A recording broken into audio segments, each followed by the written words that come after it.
শিক্ষার্থীবৃন্দ, আসসালামু আলাইকুম। কেমন আছো তোমরা? আশা করি আল্লাহ তাআলার অশেষ রহমতে তোমরা সকলে ভালো আছো। আলহামদুলিল্লাহ, আমিও ভালো আছি।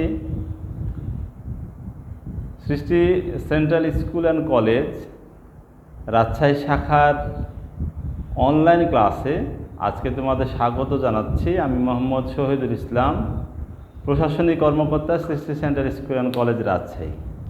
দশম শ্রেণীর শিক্ষার্থীবৃন্দ, নিশ্চয়ই তোমরা অবগত আছো যে তোমাদের সামনেই প্রিটেস্ট। অতএব এর জন্য যে শর্ট সিলেবাস প্রদান করা হয়েছে, সেই শর্ট সিলেবাস অনুযায়ী আমরা ধারাবাহিকভাবে তোমাদের পড়িয়ে যাচ্ছি। নিয়মিত লাইভ ক্লাস এবং ভিডিও ক্লাসের মাধ্যমে আমরা সিলেবাস শেষ করে রিভিশনের মাধ্যমে নতুনভাবে তোমাদেরকে পরীক্ষায় আরও বেশি মনোযোগী করার লক্ষ্যে, আরও বেশি প্রস্তুত করার লক্ষ্যে কিন্তু আমাদের এই প্রয়াস। অর্থাৎ আমরা চাই তোমরা নিয়মিতভাবেই এই ক্লাসগুলোতে অংশগ্রহণ করে থাকো, ক্লাসগুলো দেখে থাকো। তোমাদের প্রস্তুতি অনেক সুন্দর হবে, তোমাদের প্রস্তুতি অনেক ভালো হবে এবং তুমি কাঙ্ক্ষিত লক্ষ্যে পৌঁছাতে পারবে। এই লক্ষ্য বাস্তবায়নের লক্ষ্যেই আমরা কিন্তু অনলাইন কার্যক্রম পরিচালনা করে যাচ্ছি। গত ক্লাসে আমরা প্রতিবেদন নিয়ে আলোচনা করেছি। প্রতিবেদন কি নিশ্চয়ই তোমরা তা জানো। আজকে আমাদের আলোচনার বিষয় শব্দের শ্রেণীবিভাগ।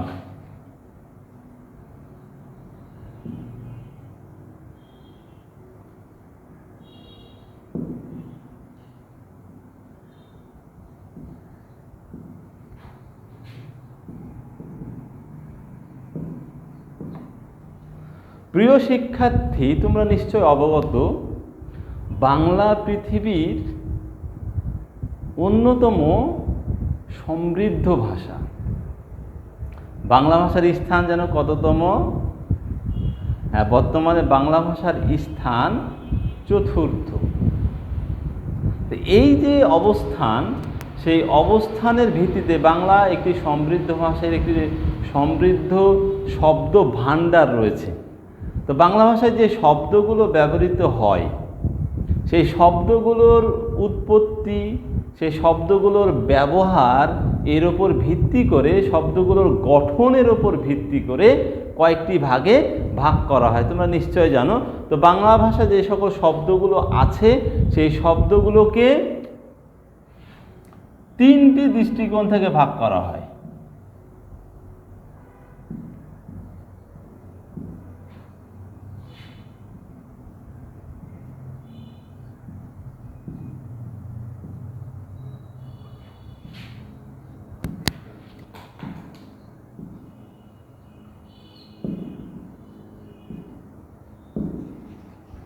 বলো দেখি কি কি সেই তিনটি দৃষ্টিকোণ। প্রথমে আমরা যেটা জানি, প্রথমে রয়েছে উৎসগত বা উৎপত্তিগত প্রকারভেদ। তাহলে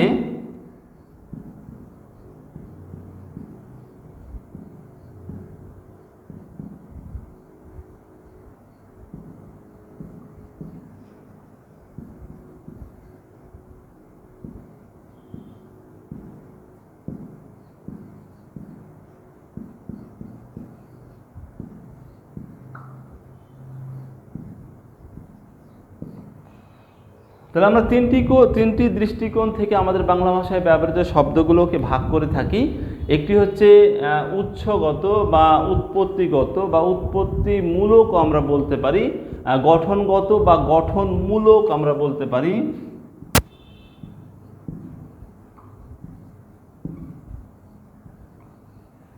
অর্থগত বা অর্থমূলক প্রকারভেদ।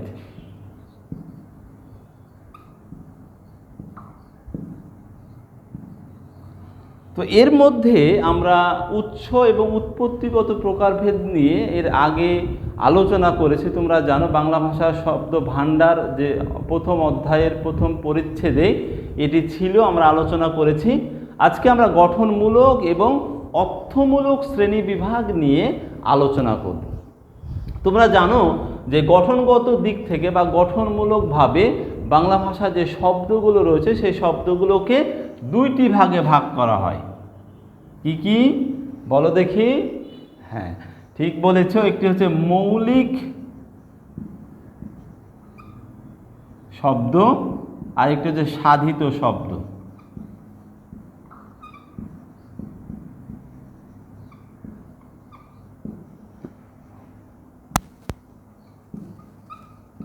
তাহলে মৌলিক শব্দ এবং সাধিত শব্দ। মৌলিক শব্দ বিশ্লেষণ করা যায় না, ভাঙা যায় না।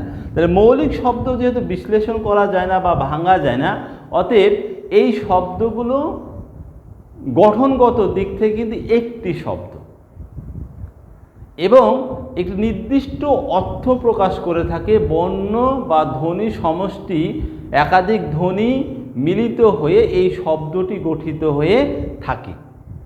এ কারণে এই শব্দগুলোর আরেকটি আমরা অন্যভাবেও বলতে পারি। আচ্ছা, এগুলো হচ্ছে মৌলিক শব্দ। যেমন আমরা উদাহরণ যদি দিই, আমরা অনেক সময় তোমরা দেখতে পাবে অনেক উদাহরণ আছে। সেই উদাহরণগুলোর মধ্যে আমরা এখানেও যে শব্দগুলো আছে সেগুলোও কিন্তু আমরা ব্যবহার করতে পারি। ঘর একটি মৌলিক শব্দ, হাত একটি মৌলিক শব্দ, ফুল একটি মৌলিক শব্দ। এইভাবে এই শব্দগুলো মৌলিক শব্দ, কারণ এই শব্দগুলোকে ভাঙা বা বিশ্লেষণ করা যায় না।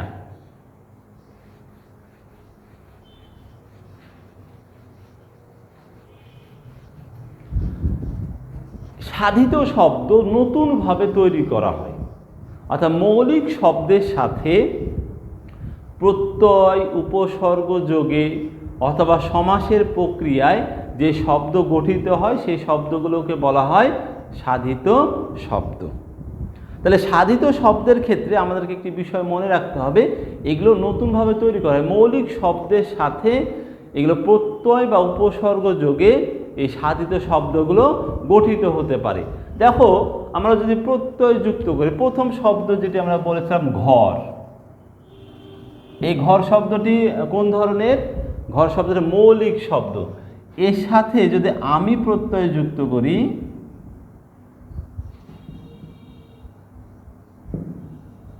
ঘরামি, একটি নতুন শব্দ, যে ঘর তৈরি করে তাকে ঘরামি বলা হয়ে থাকে। একইভাবে আমরা বলেছি হাত একটি শব্দ, মানুষের অঙ্গ বিশেষ, এই যে একটি অঙ্গ, এটাকে হাত বলা হয়ে থাকে। এর সাথে যদি আমরা ল প্রত্যয় যুক্ত করি তাহলে কি হবে? হাতল। তাহলে যা ধরা, হাত দিয়ে ধরা হয় তাকে বলা হয় হাতল। তাহলে এগুলো কিন্তু সাধিত শব্দ। একইভাবে দেখো, হার একটি শব্দ, এর আগে যদি আমরা উপযুক্ত করি, একটি উপসর্গ, আমরা জানি হার শব্দের অর্থ পরাজয় বা অলংকার বিশেষ হিসেবে ব্যবহৃত হয়। তার আগে যখন আমরা উপসর্গটি ব্যবহার করব তখন উপহার একটি নতুন অর্থবোধক শব্দ, যা আমরা গিফট হিসেবে কিন্তু জানি। তাহলে এভাবে কিন্তু আমাদের মানুষের শব্দের ব্যবহারের উপর ভিত্তি করে নতুন নতুন অর্থবোধক শব্দ তৈরি হচ্ছে এবং এই শব্দকে বিশ্লেষণ করলে একটি মৌলিক শব্দ আমরা পেয়ে যাই। তাহলে সাধিত শব্দগুলো মধ্যে একটি মৌলিক শব্দ থাকে, কিন্তু মৌলিক শব্দকে ভাঙা বা বিশ্লেষণ করা যায় না। যখন আমরা ভাঙবো বা বিশ্লেষণ করব তখন অর্থ পাবো না, অর্থাৎ যে অর্থটি প্রকাশ করে সেই অর্থ পাবো না এবং অর্থবোধক শব্দ আমরা পাবো না।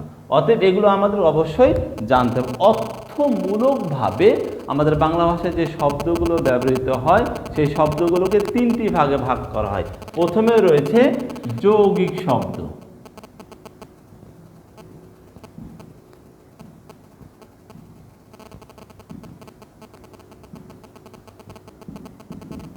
যৌগিক শব্দগুলোর অর্থগত এবং গঠনগত, মানে গঠনগত এবং ব্যবহারিক অর্থ একই। এ কারণে বলা হয় যে সকল শব্দের ব্যুৎপত্তিগত অর্থ এবং ব্যবহারিক অর্থ একই তাকে বলা হয় যৌগিক শব্দ। আমরা একটি উদাহরণ দিই। দেখো, কর্তব্য একটি শব্দ, এই শব্দটির গঠন হচ্ছে ক্রি যোগ তব্য। তব্যটা কি? এটা হচ্ছে প্রত্যয়। এই শব্দ প্রকৃতির সাথে প্রত্যয় যুক্ত হয়ে গঠিত হয় কর্তব্য শব্দটি। এই কর্তব্য শব্দটির অর্থ যা করা উচিত। কর্তব্য শব্দটির গঠনমূলক অর্থ হচ্ছে যা করা উচিত, ব্যবহারিক অর্থ কিন্তু তাই। অতএব গঠনগত অর্থ মানে উৎপত্তিগত অর্থ এবং ব্যবহারিক অর্থ কিন্তু একই। এই ধরনের শব্দগুলোকে যৌগিক শব্দ বলা হয়ে থাকে। এরপরে গায়ক একটি শব্দ আছে, গৈ যোগ অক সমান সমান গায়ক।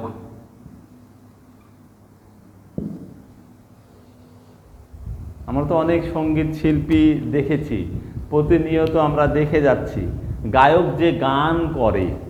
গায়ক শব্দের উৎপত্তিগত অর্থ যে গান করে তাকে বলা হয় গায়ক। গায়কের ছবি তোমরা দেখতে পাচ্ছ নাকি?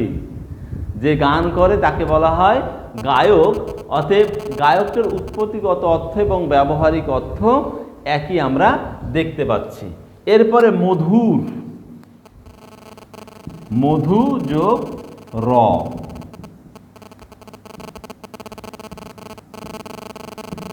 সমান সমান মধুর। মধুর মতো মিষ্টি স্বাদযুক্ত জিনিসকে আমরা কি বলি? মধুর। অর্থাৎ যখন কোনো জিনিস আমাদের কাছে যেমন মধুর সঙ্গীত যদি বলি, মানে কি এই গানটি আমার ভালো লাগে। মধু যেমন মিষ্টি, অর্থাৎ মিষ্টি গুণযুক্ত কোনো বোঝানোর ক্ষেত্রে আমরা এই মধুর শব্দটি ব্যবহার করে থাকি। তাহলে উৎপত্তিগত অর্থ এবং ব্যবহারিক অর্থ একই আমরা বুঝতে পারছি। এরপরে আসো রূঢ়ি শব্দ।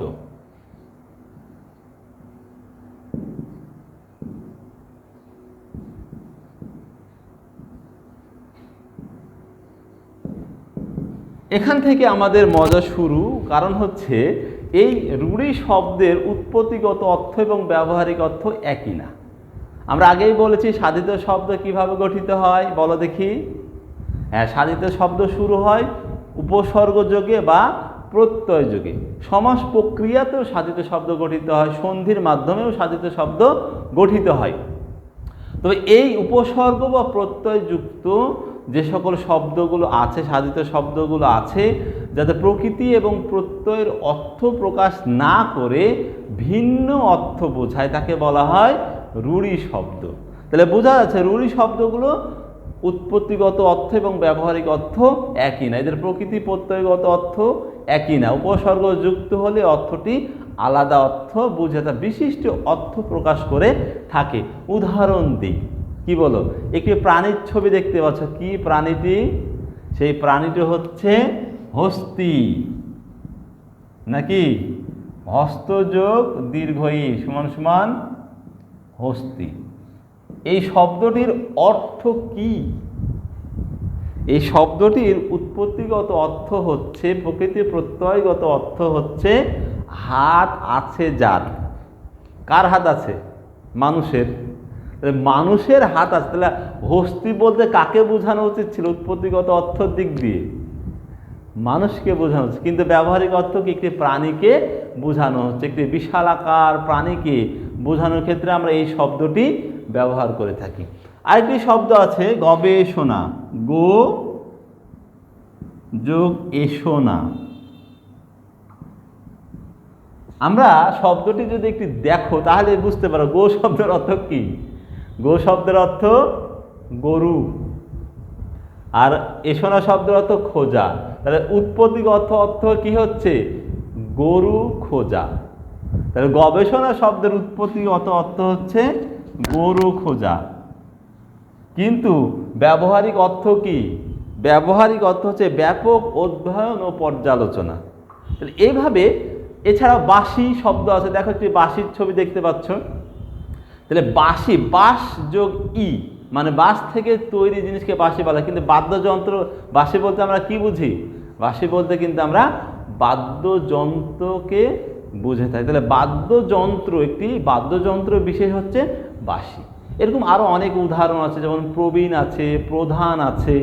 এই শব্দগুলো আমরা সবই ব্যবহার করে থাকি আমাদের রূঢ়ি শব্দ হিসাবে। আরেকটি মজার শব্দ আছে, যা আমরা খুবই পছন্দ করি, এবং এই মিষ্টি জাতীয় জিনিসটি আমরা অনেকেই পছন্দ করি। কি বলো তো, এটি দেখতে পাচ্ছ ছবিতে? হ্যাঁ, ঠিক হয়েছে, সঠিক হয়েছে, খুব ভালো, দারুণ। এটি হচ্ছে তোমাদের একটি খুবই প্রিয় খাবার, নাম হচ্ছে সন্দেশ। এর উৎপত্তিগত অর্থ কি? এর উৎপত্তিগত অর্থ হচ্ছে সংবাদ। দেখো, সম যোগ দেশ,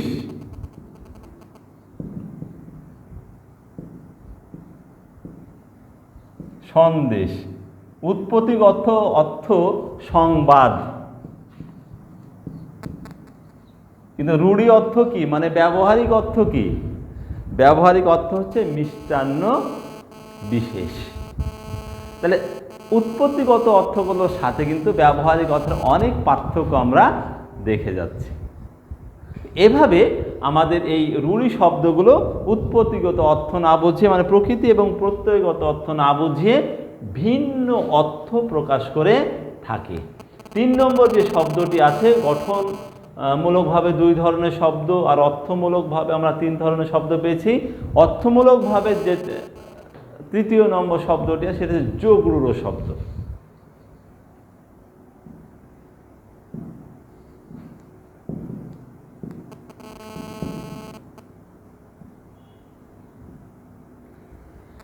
এই শব্দটি সমাসের মাধ্যমে সাধিত। তাহলে এটাও সাধিত শব্দ আমরা বুঝতে পারছি। তাহলে সমাস নিষ্পন্ন শব্দ হচ্ছে যোগরূঢ় শব্দ, সমাস নিষ্পন্ন শব্দ। তোমাদের সমাস নিয়ে আলোচনা হয়েছে, তোমরা জানো সমাসের সমসমান পদ আছে। সমাস নিষ্পন্ন শব্দকে কি বলে? সমাস নিষ্পন্ন শব্দকে বলা হয় সমস্ত পদ। তো সমস্ত পদকে ভাঙলে যে শব্দগুলো পাওয়া যায় সেই শব্দগুলো হচ্ছে সমসমান পদ। এই সমসমান পদের অর্থ না বুঝিয়ে আলাদা অর্থ, ভিন্ন অর্থ বুঝিয়ে থাকে। তাহলে আমরা যদি বলতে পারি, অর্থাৎ সমসমান পদগুলো যে অর্থ প্রকাশ করে থাকে সেই অর্থের অনুগামী না হয়ে যে শব্দ কোনো আলাদা অর্থ বা বিশিষ্ট অর্থ প্রকাশ করে তাকে বলা হয় যোগরূঢ় শব্দ। যেমন দেখো, পঙ্কজ একটি শব্দ। পঙ্ক শব্দের অর্থ কি? পঙ্ক শব্দের অর্থ হচ্ছে কাদা। আর বর্গীয় জ প্রত্যয়টি যুক্ত হয় কখন? যখন তা পঙ্কে জন্মে যা। তাহলে জন্ম অর্থে এই প্রত্যয়টি যুক্ত হয়েছে, পঙ্কজ। তাহলে এখানে এর উৎপত্তিগত অর্থ কাদায় যা জন্মে, পঙ্কে যা জন্মে। পঙ্কে অনেক কিছুই জন্মে, শৈবাল জন্মে, শালক জন্মে, আরও জলজ অনেক উদ্ভিদ আছে যেগুলো কাদার মধ্যে জন্মে। কিন্তু পঙ্কজ বলতে এই সব উদ্ভিদকে বোঝায় না, একটি বিশিষ্ট অর্থ প্রকাশ করে। সেই অর্থটি কি? সেই অর্থটি হচ্ছে পদ্ম ফুল। পঙ্কজ শব্দের অর্থ পদ্ম ফুল। জলধি, জলুদ এবং জলধি। ধরো জলদ শব্দটি আমি আলোচনা করি। জলদ শব্দের অর্থ হচ্ছে জল দান করে যে। আমাদেরকে তো অনেক কিছুতে জল দান করে। আমরা পুকুর থেকে জল পাই, নদী থেকে জল পাই, টিউবওয়েল থেকে জল পাই, কুয়া থেকে জল পাই, অনেক উৎস থেকেই কিন্তু আমরা জল পাই। জল আমাদেরকে দান করে। কিন্তু জলদ শব্দের অর্থ বর্ষাকাল। বলো তো আকাশে কি থাকে? হ্যাঁ, আমরা আকাশ জুড়ে দেখতে পাচ্ছি কি? আকাশে নীল নবঘনে, আষাঢ় গগনে, তিল ছায়ার নাহেরে। কি মানে? মেঘের ঘন ঘটা থাকে। অর্থাৎ জলদ শব্দের অর্থ হচ্ছে মেঘ। তোমরা মেঘ একেবারে বাড়ি বর্ষিত হচ্ছে দেখা যাচ্ছে। আমরা এভাবে কিন্তু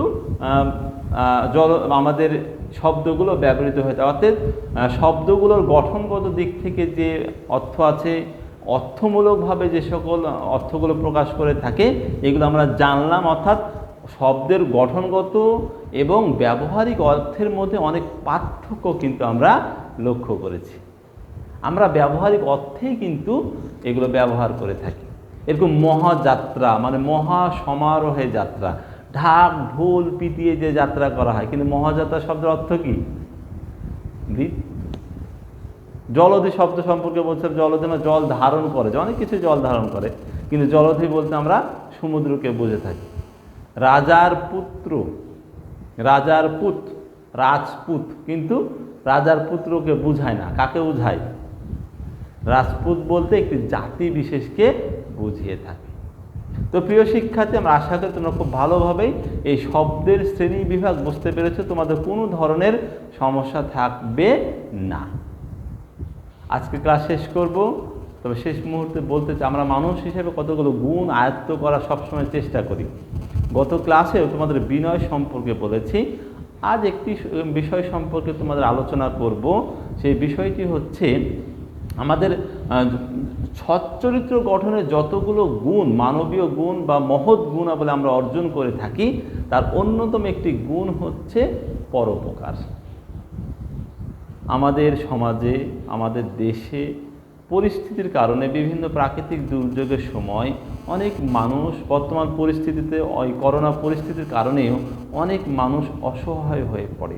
তাদের উপার্জন থাকে না, বেকার, তাদের ঠিকমতো খাবারের সংস্থান হয় না, চিকিৎসার জন্য পর্যাপ্ত ওষুধ তারা পায় না, ছেলে মেয়েদের শিক্ষার জন্য পর্যাপ্ত অর্থ ব্যয় করতে পারে না। এই অসহায় মানুষগুলোর পাশে দাঁড়িয়ে তাদেরকে যোগ্য নাগরিক হিসেবে গড়ে তোলা আমাদের দায়িত্ব।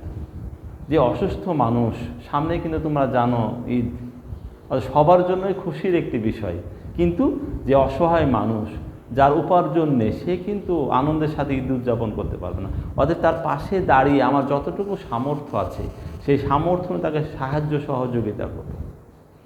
একজন অসুস্থ মানুষে ওষুধ কিনতে পারছে না, তাকে একটু সাহায্য সহযোগিতা করব। তাহলেই আমার এই পরোপকারটি সাধিত হবে।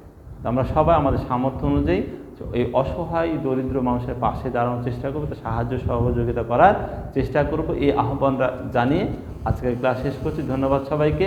আসসালামু আলাইকুম ওয়া রাহমাতুল্লাহ।